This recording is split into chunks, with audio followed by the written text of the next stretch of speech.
Yo, what's up? Time check, 4 p.m. Hindi tayo pumasok kasi sakit yung tuhod natin. Nararamdaman pa tayo. Lumabas tayo saglit para mahanginan.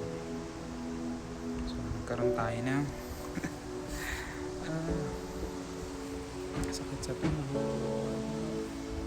Ganda ng panahon, guys. Mainit.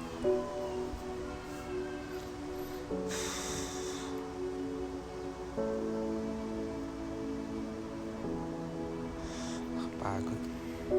Itong oras, ang sarap kumain ng pandiko ko.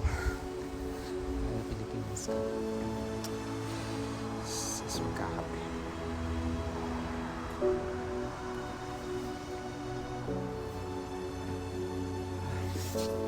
Pero nagtimpla tayo ng mainit, syempre.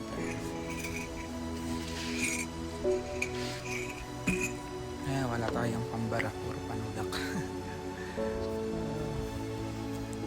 Sana bukas makapasok na tayo.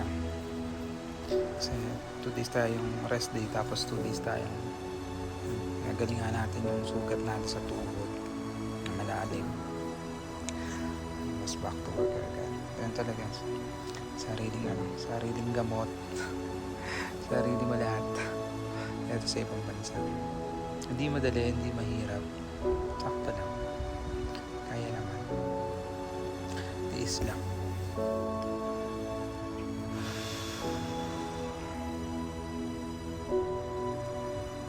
Tahimik nila lang.